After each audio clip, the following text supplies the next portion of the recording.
हम क्या करेंगे, अभी इस पीसीबी में सप्लाई देंगे, है ना।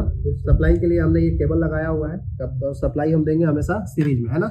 फर्स्ट टाइम कभी भी आप सप्लाई दीजिए तो हमेशा किस में दीजिए, सीरीज में। सीरीज में देने से क्या क्या फायदा होता है, अगर मान लीजिए किसी कारण से ये हमारा शॉर्ट है तो आपका बल्ब हमारा ग्लो हो जाएगा।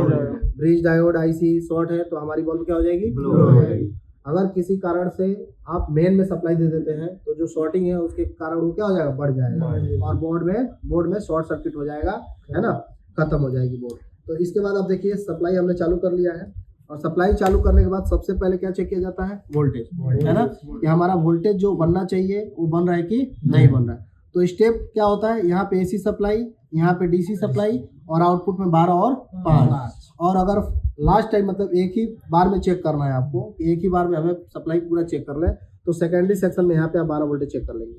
क्या चेक करेंगे, 12 वोल्टेज। यहाँ पे 12 बन गया और इस रेगुलेटर आईसी से बन जाएगा आपका 5।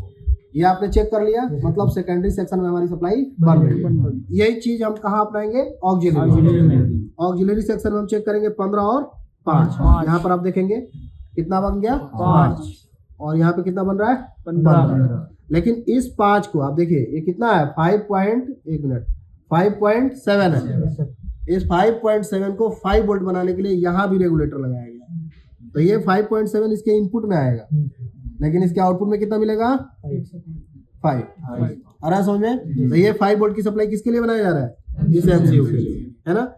अब क्रिस्टल की अगर चेक करेंगे यहाँ पे, तो क्रिस्टल को देखिए यहाँ पे चेक करने पे कितना आ रहा है, 0.7, है ना। माइक्रो कंट्रोलर की रिक्वायरमेंट पहले चेक करनी है। अगर पीसीबी में सप्लाई बनने के बाद अगर कुछ काम नहीं कर रहा है तो क्या चेक करेंगे, उसके रिक्वायरमेंट। और रिक्वायरमेंट में सबसे पहला रिक्वायरमेंट हमारा बीसीसी और ग्राउंड के अलावा क्रिस्टल। तो क्रिस्टल पे कितना आ रहा है, 0.7, और दूसरे पिन पे भी चेक करेंगे तो कितना आ रहा है, 0.7।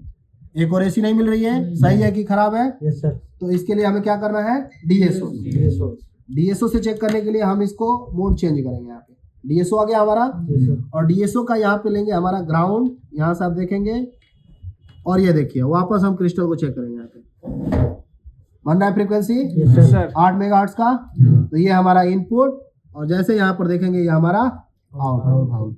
क्लियर है, 8 मेगाहर्ट्ज की फ्रीक्वेंसी भी दिखा रहा है और बन भी रहा है, यानी हमारा क्रिस्टल क्या है, ओके। तो अगर आपका मल्टीमीटर से क्रिस्टल चेक नहीं हो पा रहा है तो उसके लिए क्या करना पड़ेगा, डीएसओ से चेक करना पड़ेगा। क्लियर है। तो जब भी आप रिपेयर कीजिए एक डीएसओ लेके रखिए, अगर बड़ा नहीं तो कम से कम पोर्टेबल डीएसओ।